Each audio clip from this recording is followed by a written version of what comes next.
ವಿಶ್ವಗುರು ಬಸವಣ್ಣ ಅವರನ್ನು ಕರ್ನಾಟಕ ಸಾಂಸ್ಕೃತಿಕ ನಾಯಕ ಎಂದು ಘೋಷಿಸಿದ ವರ್ಷಾಚರಣೆ ಸಂದರ್ಭದಲ್ಲಿ ಆಯೋಜಿಸಲಾಗಿದ್ದ ಬಸವ ಸಂಸ್ಕೃತಿ ಅಭಿಯಾನ ಸಮಾರೋಪ ಸಮಾರಂಭ ಬೆಂಗಳೂರಿನಲ್ಲಿಂದು ಹಮ್ಮಿಕೊಳ್ಳಲಾಗಿತ್ತು. ಈ ವೇಳೆ ಮುಖ್ಯಮಂತ್ರಿ ಸಿದ್ದರಾಮಯ್ಯ ಅವರು ಬಸವಣ್ಣ ಅವರ ಪುತ್ಥಳಿಗೆ ಪುಷ್ಪ ನಮನ ಸಲ್ಲಿಸಿದರು. ಈ ಸಂದರ್ಭದಲ್ಲಿ ಸಚಿವರಾದ ಕೆಎಚ್ ಮುನಿಯಪ್ಪ, ಶರಣ ಪ್ರಕಾಶ್ ಪಾಟೀಲ್, ಎಂಬಿ ಪಾಟೀಲ್, ಲಕ್ಷ್ಮೀ ಹೆಬ್ಬಾಳ್ಕರ್, ತುಮಕೂರಿನ ಸಿದ್ದಗಂಗಾ ಮಠದ ಮಠಾಧ್ಯಕ್ಷರಾದ ಸಿದ್ದಲಿಂಗ ಸ್ವಾಮೀಜಿ ಸೇರಿದಂತೆ ನಾಡಿನ ಹಲವು ಮಠಾಧೀಶರು, ಜನಪ್ರತಿನಿಧಿಗಳು, ರಾಜಕೀಯ ನಾಯಕರು ಪಾಲ್ಗೊಂಡಿದ್ದರು.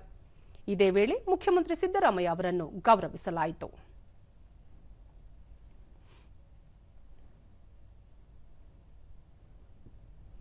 ಬಳಿಕ ಸಿದ್ದರಾಮಯ್ಯ, ಚಲನೆ ಇಲ್ಲದ ಜಾತಿ ವ್ಯವಸ್ಥೆಯನ್ನು ವಿರೋಧಿಸಿ ಬಸವಣ್ಣ ಅವರು ಹೊಸ ಧರ್ಮವನ್ನು ಸ್ಥಾಪಿಸಿದ್ದರು.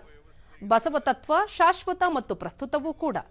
ನಂಬಿಕೆ, ಸಹಬಾಳ್ವೆ, ಸಹಿಷ್ಣುತೆಯನ್ನು ಬಸವಣ್ಣನವರು ಜೀವನದುದ್ದಕ್ಕೂ ಸಾರಿದವರು ಎಂದು ಹೇಳಿದರು. ರಾಜ್ಯದ ಎಲ್ಲ ಸರ್ಕಾರಿ ಕಚೇರಿಗಳಲ್ಲಿ ಬಸವಣ್ಣ ಅವರ ಭಾವಚಿತ್ರವನ್ನು ಇಡುವುದನ್ನು ಕಡ್ಡಾಯ ಮಾಡಲಾಗಿದೆ. ಬಸವಣ್ಣ ಅವರ ಆಶಯದಂತೆ ಎಲ್ಲ ಜಾತಿ ಧರ್ಮಗಳ ಬಡವರಿಗೆ ಅವಕಾಶಗಳನ್ನು ಕಲ್ಪಿಸಲಾಗಿದೆ. ಬಸವಣ್ಣ ಅವರನ್ನು ಕರ್ನಾಟಕದ ಸಾಂಸ್ಕೃತಿಕ ನಾಯಕ ಎಂದು ಘೋಷಿಸುವ ಮೂಲಕ ಇಡೀ ಸರ್ಕಾರ ಬಸವಣ್ಣ ಅವರಿಗೆ ಗೌರವ ಸೂಚಿಸಿದೆ ಎಂದರು. ಜಾತಿ ವರ್ಗರಹಿತ ಮಾನವ ಸಮಾಜ ನಿರ್ಮಾಣ ಬಸವಣ್ಣನವರ ಕನಸಾಗಿತ್ತು. ಸ್ವಾತಂತ್ರ್ಯ, ಸಮಾನತೆ, ಭ್ರಾತೃತ್ವ ಸಂವಿಧಾನದ ಆಶಯವಾಗಿದೆ. ಬಸವಣ್ಣನವರು ಜಾತಿ ವರ್ಗರಹಿತ ಭ್ರಾತೃತ್ವದ ಸಮಾಜ ನಿರ್ಮಾಣಕ್ಕೆ ಮುಂದಾಗಿದ್ದರು. ಹೀಗಾಗಿ ಬಸವಣ್ಣನವರು ಸದಾ ಪ್ರಸ್ತುತ ಎಂದು ತಿಳಿಸಿದರು.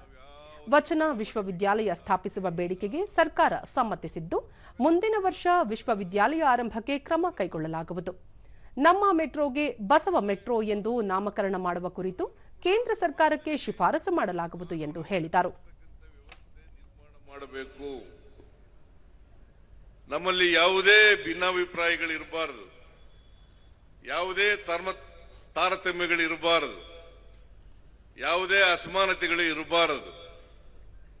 ಅಸಮಾನತೆಯನ್ನು ತೊಡೆದಾಕ್ತಕ್ಕಂಥ, ತಾರತಮ್ಯಗಳನ್ನು ತೊಡೆದಾಕ್ತಕ್ಕಂಥ ಮಾನವ ಸಮಾಜ ನಿರ್ಮಾಣ ಮಾಡ್ತಕ್ಕಂಥದ್ದೇ ಬಸವಾದಿ ಶರಣರ ಮುಖ್ಯ ಗುರಿಯಾಗಿತ್ತು ಅಂತಕ್ಕಂಥದ್ದನ್ನ ಇವತ್ತು ನಾವು ಮರೀಲಿಕ್ಕೆ ಸಾಧ್ಯ ಇಲ್ಲ.